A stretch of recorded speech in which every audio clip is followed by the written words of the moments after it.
현대를 가리켜 자기 PR 시대라고 하는데 사실 이 이야기도 벌써 너무 오래된 이야기처럼 들립니다. 사람들은 저마다 자신의 자부심을 가지고 삽니다. 요즘 같은 SNS 시대에는 유튜브를 통해서 인스타를 통해서 여러 가지 매체들을 통해서 자신의 삶을 자랑하는데 얼마나 많은 젊은이들이 에너지를 쏟고 있는지 모릅니다. 어떤 사람은 자신의 스펙을 자랑하기도 하고 또 돈을 자랑하기도 하고 직장을 자랑하기도 하고 또 어른들은 자식들을 자랑하기도 합니다. 그러면 신앙인들은 하나님 앞에 예배하는 자들은 무엇을 자랑해야 할까요? 오늘 우리가 읽은 본문의 내용은 자신은 다른 사람들과 다르다 생각하며 남을 판단하는 전형적인 사람으로 사도 바울은 마치 한 유대인을 지목해서 그와 대화하는 형식으로 오늘 이 이야기를 풀어나가고 있습니다. 이런 식의 화법을 디아트리베라고 하는데 자신의 주장을 글이나 말로써 펼치는 사도 바울 당시의 화법 중에 하나입니다. 그러면 이 유대인은 무엇을 자랑하고 있을까요? 그는 율법을 의지하며 하나님을 자랑하고 또 율법을 자랑했다라고 말합니다. 사실 그게 뭐가 문제이겠습니까? 근데 바울은 그 사람의 문제를 하나님과 율법을 자랑하는 것 같지만 실상은 자기 자신을 자랑하고 있는 것, 그것이 문제라는 것을 지적합니다. 그리고 더 큰 문제는 신앙을 그저 자랑거리로 여기는 자신은 말씀대로 신앙인답게 살지 못하고 있다, 이 이야기를 하고 있습니다. 바울은 이처럼 유대인들이 자신들은 이방인들과 다르다고 생각하는 그들만의 자부심의 문제를 건드리고 있습니다. 처음에 바울이 전하는 복음에 대해 호의적이던 유대인들도 시간이 가면서 바울과 거리를 두고 혹은 격렬하게 반대하게 된 이유는 바울이 유대교가 자부했던 그들의 자부심에 상처를 냈다라고 생각했기 때문이죠. 그렇다면 유대인의 자부심에 어떤 도전을 했기 때문일까요? 첫째는 그들은 아브라함의 자손이라고 하는 혈통적인 구원관, 즉 선민의식을 가지고 있었습니다. 둘째는 모세로부터 주어진 율법, 자신들은 율법을 받았고 율법을 지키는 민족이라는 율법주의를 자랑했습니다. 이 두 가지는 사도 바울의 그 서신들에 자주 등장하는 할례와 율법으로 말미암는 전통적인 유대주의의 구원관이 가진 한계로 바울은 오직 그리스도 예수를 보내신 하나님의 은혜를 믿음으로만 우리가 구원함을 받는다, 이야기를 하기 위해서 그들이 가지고 있는 잘못된 구원관을 지적하고 있는 것입니다. 만약 바울이 유대인들이 주장하는 할례도 인정하고 또 율법도 지켜야 된다는 것을 인정하면서 복음을 전했더라면 어땠을까요?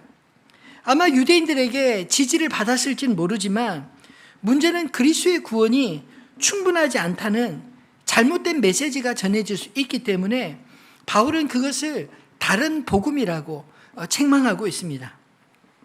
우리가 믿는 것이 무엇인지 정확하게 알지 못하면 신앙의 혼란을 가져올 수 있지 않겠습니까? 그래서 내가 무엇을 믿는지 점검하는 것은 대단히 중요합니다. 로마서에서 날카롭게 지적하는 이 모든 문제들은 내가 무엇을 믿는지 우리의 믿음을 점검하는 중요한 내용이라는 이 사실을 인지하며 말씀을 함께 나누었으면 좋겠습니다. 자신을 모르는 신앙인의 모습들, 뭐가 문제일까요? 아이러니하게도 그들이 멸시하던 불신자보다 못하다, 바울이 주장하는 것은 그것입니다. 왜냐하면 몰라서 못하는 것과 알면서도 안 하는 것의 차이, 이것이 아닐까요? 아니, 더 심하게는 남을 율법으로 가르치면서도 가르치고 판단하면서 실제로는 자신도 남을 판단하는 그런 죄를 아무렇지도 않게 저지른 데 있다는 것입니다. 왜 이런 일이 생길까요? 이게 그저 남의 이야기로 들리지 않는 이유는 무엇일까요? 유대인들에 대한 오늘 말씀이 왠지 나와 상관없이 들리지 않는 이유는 내 안에도 여전히 이런 문제들이 있기 때문입니다. 신앙생활이 점차 익숙해지면서 내가 알고 있는 것, 배운 것이 마치 지금의 나인 것처럼 생각들지 않으시나요? 말씀을 알아도 말씀대로 살지 않으면 주님이 왜 그렇게 말씀하시는지 알 수 없습니다. 또 말씀이 나와 무슨 아무 상관 없게 된다는 그 사실을 발견하게 되는 것입니다. 저는 오늘 말씀을 묵상하면서 신앙인으로서 자주 범하기 쉬운 착각들을 정리해 보았습니다. 그 첫 번째 착각은 잘못된 선민의식이라 말할 수 있지 않을까요? 우리의 구원은 핏줄로 이어지는 게 아니라는 것입니다. 만약 구원이 핏줄로 유전되는 것이라면 혈통적으로 아브라함의 자손인 유대인은 무슨 짓을 해도 다 구원을 받고 이방인으로 태어나면 아예 구원을 받을 만한 기회조차 얻지 못하는 말밖에 되고 말지 않겠습니까? 이것은 결코 성경적이지 않습니다. 아브라함의 자손이 갖는 약속은 분명히 있지만 그 약속은 그 약속을 믿는 자에게 해당되는 것이지 알아도 도무지 믿지 않는 자에게는 그 약속이 무슨 쓸데가 있겠습니까? 예를 들면 아브라함의 손자요, 이삭의 아들인 두 쌍둥이 아들 에서와 야곱을 우리가 잘 알고 있습니다. 이들은 같은 배에서 났음에도 불구하고 한 사람 이 에서는 사실 하나님의 약속에 별로 마음을 두지 않았습니다. 그래서 팥죽 한 그릇에 장자권도 팔아버리고 그리고 결국 약속의 땅에서 떠나 에돔으로 세일산으로 떠나지 않습니까? 그런데 이 야곱은 둘째로 태어나서 본인은 그 장남의 지위에 대한 그런 그 갈급함이 있어서인지 아버지와 형을 속이고 축복을 가로챘습니다. 그 결과 참 둘러 오게 되었지만 그럼에도 불구하고 이 야곱을 통해 이스라엘 민족이 형성되지 않나요? 사실 이 야곱에게도 문제가 참 많이 있지만 그러나 에서와 야곱을 비교해 볼 때 야곱은 하나님의 약속을 사모하고 믿었기에 어떻게 해서라도 그 축복을 받고 싶었던 게 아닐까요? 반대로 에서는 자기가 뺏긴 축복에 대해서 분노했지만 그것은 잠깐일 뿐 실제로 하나님의 약속에 대해 그는 마음에 두지 않았다는 것입니다.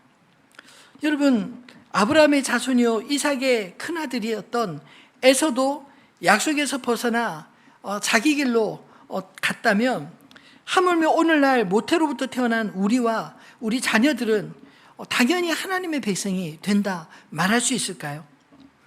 만약 모태 신앙인으로서의 장점이 있다면 저는 인간은 환경의 영향을 많이 받기 때문에 이 할례받은 유대인들은 하나님의 언약을 어려서부터 알고 배워서 하나님의 백성답게 살 수 있는 기회를 이방인들보다 더 많이 얻었다 이렇게 말할 수 있지 않을까요? 마찬가지로 모태 신앙인에게도 그런 신앙의 환경에 더 많이 노출된 그런 장점은 분명히 있을 것입니다.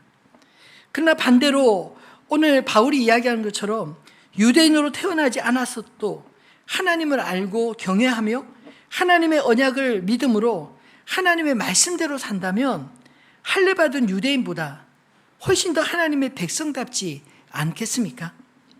오늘 25절로 27절은 율법을 아는 것이 아니라 행하는 것이 중요하다는 것을 강조하고 있습니다. 비록 무할례자라 할지라도 율법을 지키면 할례자로서 율법을 범하는 자보다 낫다는 것입니다.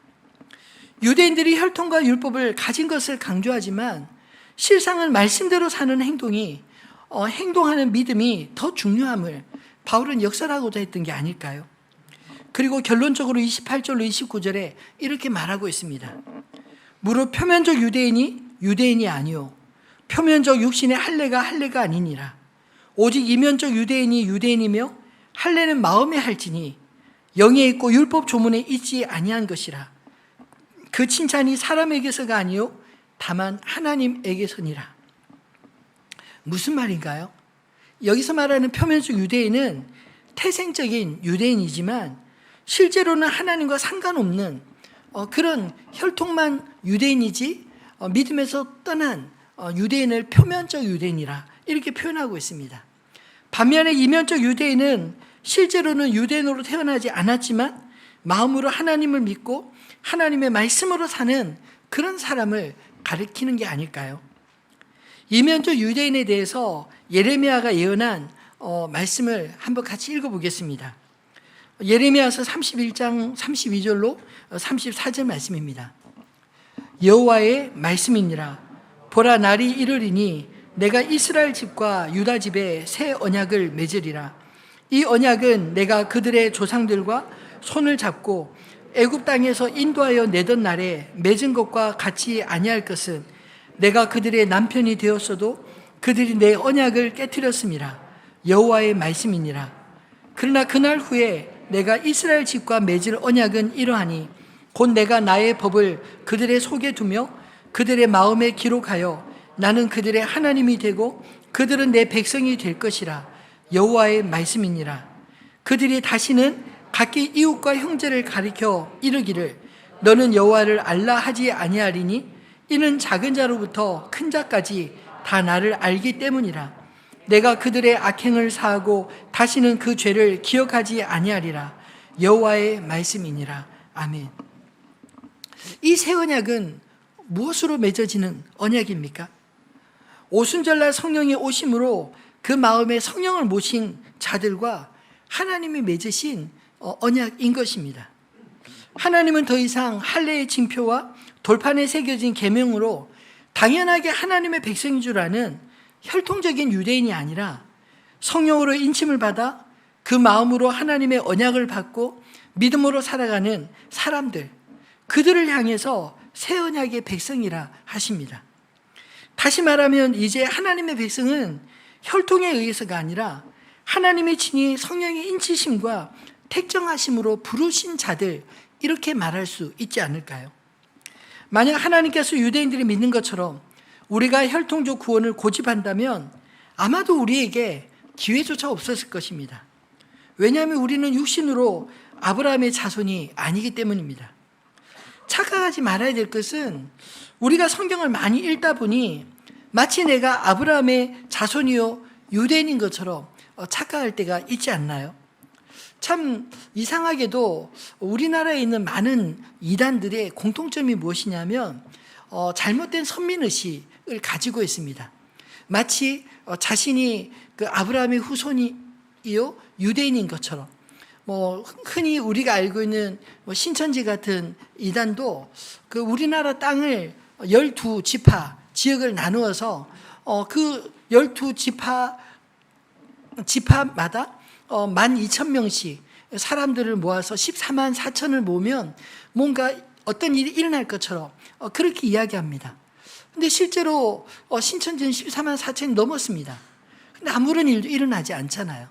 그래서 이제 그 믿음의 또 등급을 나누고 또 이렇게 서로 경쟁시켜서 마치 구원을 받기 위해서 엄청난 노력을 해야 될 것처럼 그렇게 주장합니다. 심지어 하나님의 교회 같은 이단도 하나님 아빠도 있는데 그 아빠가 죽으시니까 하나님 어머니가 있다고 그렇게 주장하지 않나요? 왜 이런 신앙적인 오류들이 계속 생길까요? 왜냐하면 우리가 성경을 읽을 때 역사적 관점에서 보지 못하기 때문입니다. 왜냐하면 성경은 하루아침에 어떤 영적인 계시로 주어진 게 아니라 하나님께서 모세로부터 시작해서 성경의 역사 1600년 동안 그리고 그 이후에 2000년 동안 하나님께서 약속하신 것이 어떻게 한 민족을 통해 이루어지고 또 그 약속하신 것들이 어떻게 그리스도를 통해 성취되고 온 열방으로 하나님의 약속이 성취되었는지 이 사실을 보지 못하면 이런 잘못된 선민의식을 우리조차 가질 수 있다라는 것이죠. 우리는 아브라함의 혈통으로 묶인 자들이 아니라 아브라함이 믿었던 동일한 하나님을 동일한 믿음으로 하나님의 언약 백성이 된 사람들입니다. 오늘 말씀을 읽을 때 우리가 공감하는 것은 믿음의 후손으로 우리 역시 모태신앙을 혈통적 구원의 관점으로 보는 경향들이 있기 때문 아닐까요? 우리 부모님의 신앙이 좋기 때문에 나는 그냥 부모님의 신앙 따라 그렇게 교회에 왔다 갔다 하고 적당히 믿어도 구원을 받겠지.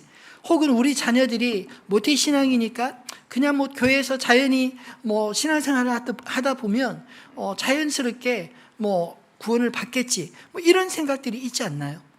근데 여러분, 앞에서도 말한 것처럼 요즘 우리를 둘러싼 환경들은 녹록지 않습니다.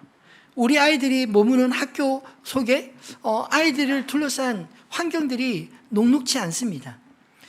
내 믿음을 주장하고 자랑하면 무시당하기 십상인 그런 환경에서 아이들이 주눅들어 있지 않나요? 요즘 이렇게 신방을 하면서 성도님들 이야기를 들어보니 이 사춘기에 있는 아이들 중에 교회에서 어렸을 때 신앙생활을 잘 해왔음에도 불구하고 뜬금없이 하나님 정말 계신 건 맞아? 내가 왜 교회를 다녀야 돼? 내가 왜 예수를 믿어야 돼? 이런 질문을 하는 친구들이 의외로 많다는 겁니다. 저런 이야기를 들으면서 참 많이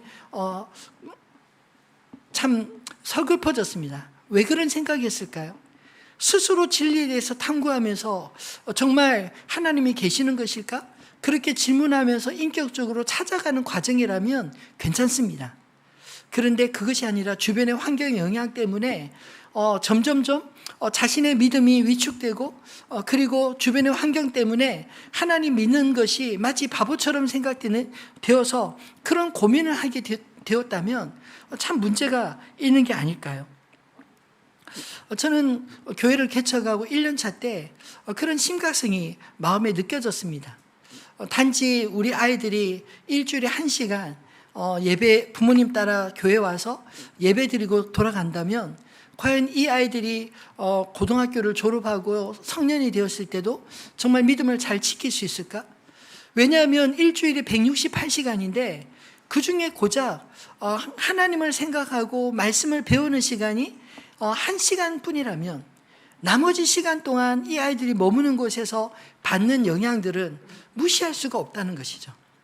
결국 어떤 친구를 만나고 무엇을 배우며 또 어떻게 사느냐 하는 그 주변의 환경의 영향도 받지 않을 수 없다는 것입니다.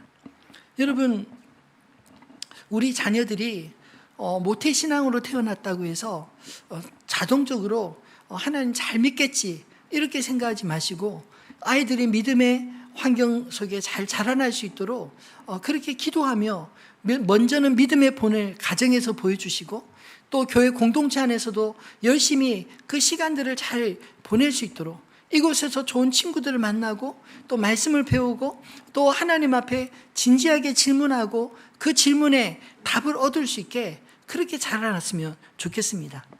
하와교가 그런 고민 속에 만들어졌습니다. 여러분, 우리 교회가 만든 기독교 학교 하와교를 위해 기도해 주십시오. 비록 소수일지라도 이곳에서 하나님 믿음을 믿음으로 자라는 아이들이 결국은 자신의 삶에 대해서 진지하게 질문하고 또 하나님을 인격적으로 경험하고 그리고 자신의 무엇을 위해 살아야 되고 어떻게 살아야 되는지 발견해서 이 땅에서 자신의 길을 하나님 앞에 당당하게 갈 수 있는 그런 사람들이 키워졌으면 좋겠습니다. 한 사람이 성장하는데 한 사람이 필요한 게 아니라 공동체가 필요합니다. 하늘빛 우리 교회가 하나님의 사람들, 다음 세대를 잘 키우는 그런 교회 되기를 진심으로 소망합니다. 오늘 이 말씀은 단지 유대인들에게만 한정된 의도로 쓰이지 않았습니다. 왜냐하면 로마 교회는 오순절의 영향으로 회심한 유대인들에 의해 세워졌지만 로마의 바울이 편지를 쓰는 이 때만 해도 이미 유대인보다 회심한 이방인들이 더 많았기 때문입니다.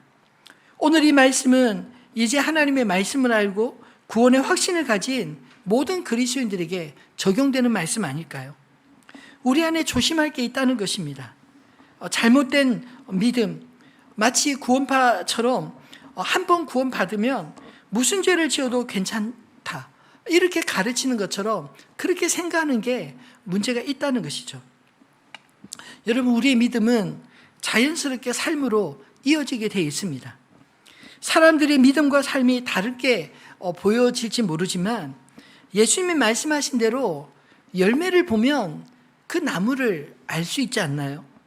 마찬가지로 그 어떤 사람의 삶을 보면 그 사람의 중심에 무엇이 있는지, 무엇을 믿으며 사는지가 당연히 보이게 된다는 것입니다. 한번 구원받으면 아무렇게나 살아도 괜찮다는 생각이나 때로는 모태신앙이니 부모의 믿음으로 구원받는다 이런 생각 버리고 우리가 믿는 그 믿음대로 신실하게 살아가는 먼저 된 자로서 믿음의 본을 보이고 또 우리 자녀들을 선한 믿음의 길로 인도할 수 있는 저와 여러분 되시기를 주님의 이름으로 축원합니다. 두 번째로 신앙인들이 범하기 쉬운 착각은 잘못된 율법주의라고 말할 수 있습니다. 그리스도인이라면 아마 율법이라는 소리에만 들어도 알레르기처럼 싫어하고 배격할 것 같습니다. 근데 가만 보면 나도 모르게 율법주의자들이 추구했던 것처럼 나를 의롭게 하기 위해 열심히 살아가는 경우가 얼마나 많은지 모릅니다. 예수님이 비유로 들어주신 바리새인의 기도와 세리의 기도 기억하시나요? 똑같이 두 사람이 성전에 가서 기도했습니다. 어떻게 기도했는지 말씀 함께 읽어볼까요? 누가복음 18장 9절로 14절 말씀입니다. 같이 읽겠습니다. 또 자기를 의롭다고 믿고 다른 사람을 멸시하는 자들에게 이 비유로 말씀하시되 두 사람이 기도하러 성전에 올라가니 하나는 바리새인이요 하나는 세리라. 바리새인은 서서 따로 기도하여 이르되 하나님이여 나는 다른 사람들 곧 토색 불의 간음하는 자들과 같이 아니하고 이 세리와도 같이 아니함을 감사하나이다. 나는 일에 2번씩 금식하고 또 소득의 11조를 드리나이다 하고 세리는 멀리 서서 감히 눈을 들어 하늘을 쳐다보지도 못하고 다만 가슴을 치며 이르되 하나님이여 불쌍히 여기소서 나는 죄인으로서이다 하였느니라. 내가 너에게 이르노니 이에 저 바리새인이 아니고 이 사람이 의롭다 하심을 받고 그의 집으로 내려갔느니라. 무릇 자기를 높이는 자는 낮아지고 자기를 낮추는 자는 높아지리라 하시니라. 아멘. 여러분 마지막 주님의 평가가 놀랍지 않습니까? 왜냐하면 우리가 당연하게 추구하는 신앙의 모델은 어쩌면 세리가 아니라 바리새인 쪽에 가깝지 않나요? 규칙적으로 기도 생활을 하고 절제하고 또 적어도 세속적인 사람들과 어울리지 않고 뭔가 좀 다르게 살아가고 있다. 이런 것에 대해서 우리는 자부심을 가지고 있지 않나요? 근데 정작 그렇게 율법대로 열심히 살았다고 생각했던 바리새인에 대해 예수님의 시선은 냉정했습니다. 오늘 14절의 표현에도 보면 이에 저 바리새인이 아니고 누가 의롭게 되었느냐 할 때 그 바리새인이 아니야. 오히려 이 사람 세리가 의롭다 하심을 받고 그의 집으로 내려갔다. 이렇게 말하고 있습니다. 아니 도대체 뭐가 문제일까요? 왜냐하면 그 뒤에 무릇 자기를 높이는 자는 낮아지고 자기를 낮추는 자는 높아지리라. 사실 바리새인과 세리의 기도는 똑같이 하나님 앞에 나와 기도하지만 그러나 바리새인은 하나님 앞에 은혜를 구한 것이 아니라 오히려 자기 의를 뽐내고 있지 않습니까?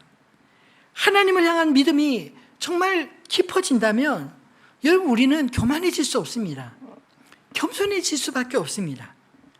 마치 강렬한 빛 가운데로 가면 더러운 것이 훨씬 더 잘 보여지듯이 우리가 하나님 앞에 서면 내가 잘한 것보다 오히려 못한 것이 더 잘 보이지 않겠습니까?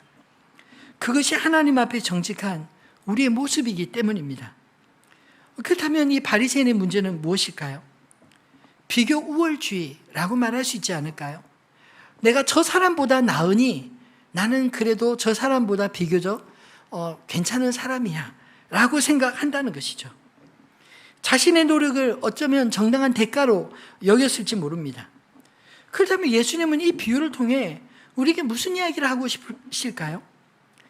바리새인과 세리 가운데 누가 하나님의 은혜를 더 필요로 했겠느냐? 이런 질문 아닐까요? 그것은 자기를 의롭다고 여기는 바리새인이 하나님의 은혜가 더 필요한 게 아니라 오히려 자신을 죄인이라고 탄식하던 세리가 하나님의 은혜가 더 필요했다라는 것입니다. 여러분 마치 물은 위에서 아래로 흐르는 특징이지 않습니까? 마찬가지로 은혜는 저는 위에서 아래로 흐르는 특징이 있다고 생각합니다. 높으신 하나님의 은혜는 오히려 겸손하게 자기를 비우고 낮춰진 자들에게 그 은혜가 임하는 게 아닐까요? 여러분, 하나님의 이 은혜의 속성을 깊이 깨닫게 되기를 소망합니다. 우리가 하나님의 말씀을 잘 알아야 구원을 받는 것일까요? 열심히 배우고 배우는 것이 구원의 길이겠습니까? 우리는 구원을 율법을 잘 알고 지키는 것으로 있다고 생각하기 쉽습니다. 그래서 오늘 본문에도 이 유대인이 율법을 자랑한다라고 표현했는데 그 의미는 아는 것을 뽐낸다 이런 뜻 아닐까요? 마치 천국은 시험을 쳐서 합격한 자들이 들어가는 곳이다 이렇게 생각하는 것처럼 말입니다. 여러분, 그런데 신앙생활을 학교에서 공부하듯 하지 마시기를 바랍니다. 왜냐하면 아는 것과 사는 것은 별개일 수 있기 때문입니다. 시험을 잘 치르기 위해서 그냥 순간적으로 달달달 외워서 시험을 잘 볼 수는 있습니다.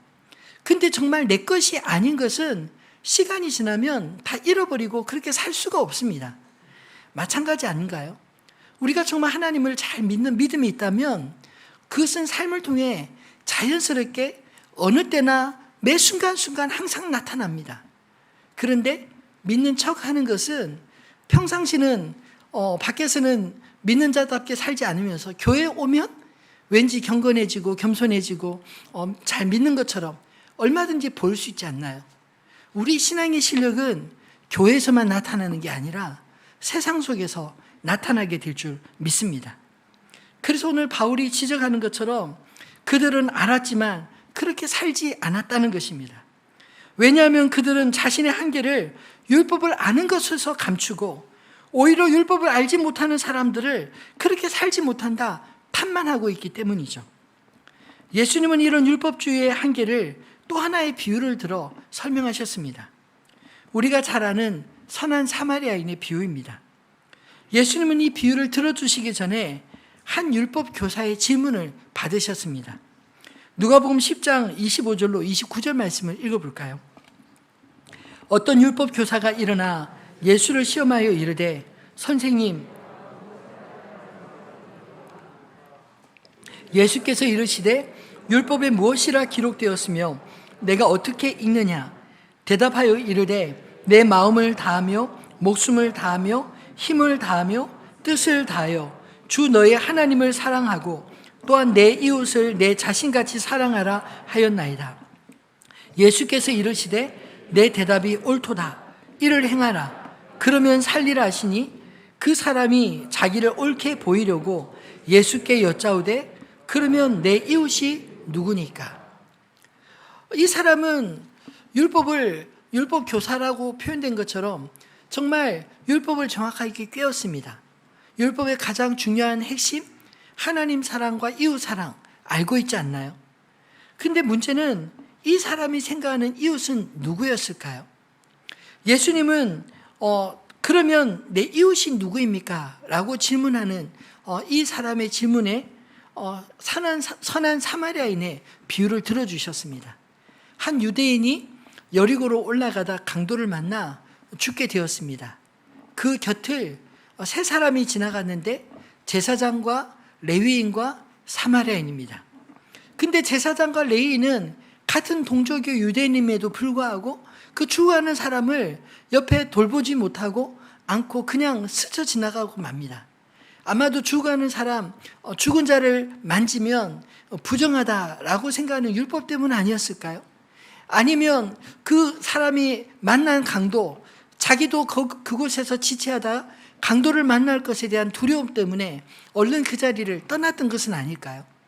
근데 정작 이 유대인 입장에서 이웃이라고 생각하지 않았던 사마리아 사람은 죽어가는 이 사람을 불쌍히 여겨서 그를 보살펴주고 그리고 그를 데려다가 여관에 누이고 여관 주인에게 잘 보살펴달라 여비까지 주고 떠납니다. 그리고 예수님은 그 이야기 끝에 율법 교사에게 또 이렇게 질문합니다. 내 생각에는 이 세 사람 중에 누가 강도 만난 자의 이웃이 되겠느냐? 이르되 자비를 베푼 자니이다. 예수께서 이르시되 가서 너도 이와 같이 하라 하시니라. 사실 이 율법주의자가 알고 싶었던 이웃은 자기가 잘 아는, 그리고 자기에게 친절하게 대하는, 자기에게 어느 정도 일정한 관계가 있는 사람들, 이런 사람들을 이웃이라고 생각하지 않았을까요? 우리 역시 그렇게 이웃을 규정하지 않습니까? 근데 정작 예수님은 그의 생각을 뒤집어서 이렇게 말합니다. 네가 생각하는 이웃 말고 정말 네가 이웃이라고 생각하는 그 사람이 너를 이웃으로 보겠느냐라는 것이죠. 우리가 이웃이라고 생각하는 그 사람이 정말 나를 이웃으로 여기는지 그것에 대해서 되물어 질문하고 있는 것입니다. 여러분, 우리가 아는 것과 또 우리가 사는 것, 이렇게 좀 다를 수 있지 않을까요?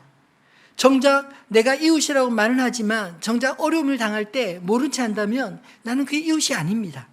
그러나 그가 나를 이웃이라고 말하든 하지 않든 어려운 일 당할 때 그 옆을 지켜주고 지지해주는 사람이 있다면 그 사람이 정말 이웃이 아니겠습니까? 저 여러분이 그렇게 이 땅에 우리의 이웃을 내 입장에서가 아니라 우리 주변의 사람들의 입장에서 좋은 이웃 되어지기를 소망합니다. 율법은 우리를 그리스도께로 인도하는 도구이지 우리를 구원에 이르게 하는 자기의 의를 쌓는 도구가 결코 아닌 것입니다. 그런데도 유대인들이 율법을 가르치면서 왜 율법을 범하게 되었을까요? 율법은 어떻게 적용하느냐에 따라 무척 다르게 느껴질 수 있습니다. 단지 문자적으로 해석할 것이냐, 아니면 율법을 주신 그 목적에 따라 동기를 살필 것이냐, 이 문제로 보면 전혀 다르게 볼 수 있다는 것이죠. 예수님은 산상설교 가운데 특별히 마태복음 5장 후반절에 보면 너희가 옛사람의 이른바 이러이런 말을 들었으나 나는 너에게 이르노니 이렇게 하라 하신 말씀으로 시리즈로 여러 가지 이야기를 합니다.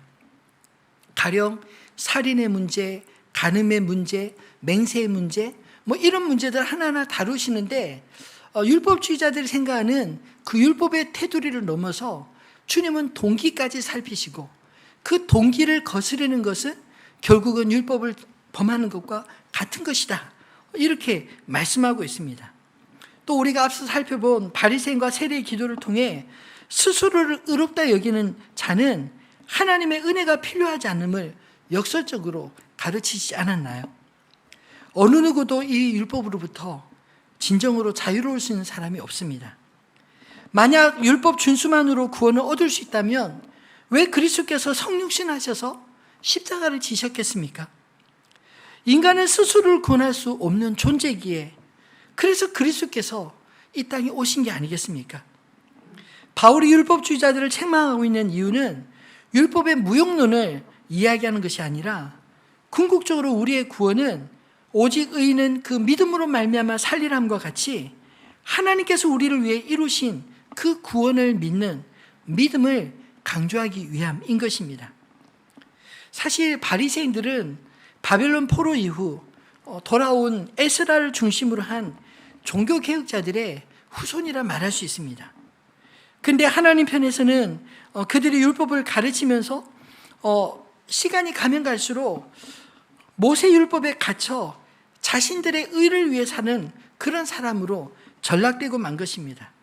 말씀을 가르치면서 실제로는 그들조차 그 말씀을 대로 살지 못하는 그런 지경에 빠졌기에 그들 때문에 오히려 하나님의 이름이 이방인 가운데 모독을 당한다, 이렇게 말하고 있지 않나요? 여러분, 오늘날 교회와 성도들의 모습, 우리들의 모습도 뒤돌아보게 하는 말씀 아닌가요? 예수를 믿는 사람들 때문에 하나님이 영광을 받으시고 계십니까? 아니면 모욕을 받고 계신가요? 왜 이 지경이 되었습니까? 말씀을 전하면서도 실상은 그렇게 살지 못하는 이중적인 모습을 세상 사람들에게 들켜버렸기 때문 아닌가요? 형제를 사랑하라 가르치면서 사랑해야 된다는 것을 알면서도 형제를 용납하지 못하고 미워하며 다투는 모습이 바로 그 증거가 아닙니까? 오죽하면 주님이 새 계명으로 서로 사랑하라는 말씀을 주셨을까요? 여러분, 우리를 증명하는 방식은 율법을 아는 데서 나오는 것이 아니라 우리가 알고 있는 율법대로 살아가는 방식으로 증명해야 하지 않을까요? 말로는 하나님의 영광을 외치지만 자신의 영광, 즉 자존심이 훼손되면 견딜 수 없는 분노를 느끼고 하나님의 영광은 전혀 상관없이 다투는 그것이 바로 문제가 아닐까요? 그것도 율법주의자들처럼 말씀으로 다툽니다. 누가 옳으냐라고 말이죠. 누가 더 의로운가 키재게 하는 것, 그것이 하나님 편에서는 어떻게 보일까요? 얼마나 기가 막히시겠습니까? 여러분, 구원은 자격증처럼 자격으로 주어지는 것이 아니라 하나님과 맺어진 언약의 관계이며 그 은혜를 믿음으로 주어지는 것을 믿으시기를 바랍니다. 다시 말하면 우리가 얼마나 율법을 많이 아느냐, 율법의 테스트를 통과해서 우리가 구원을 얻는 것이 아니라 그리스도를 영접함으로 하나님의 자녀가 되는 권세를 누리고, 그리고 성령이 우리 안에 거하심으로 새 언약의 백성이 되어 오직 성령으로 말미암지 않고는 하나님을 아빠 아버지라 할 수 없다 하셨는데, 하나님을 우리가 온전히 하나님 아버지라고 부를 수 있게 된 사람들, 이런 사람들이 참으로 구원받은 자들이 아닌가요? 그것은 우리에게서 나온 것이 아니라 전적으로 하나님의 은혜로 주어진 것임을 믿으시기를 바랍니다. 우리가 할 수 있는 것이라면 하나님이 우리를 위해 행하신 모든 일에 대하여 믿음으로 응답하는 것입니다. 아멘 하는 것입니다.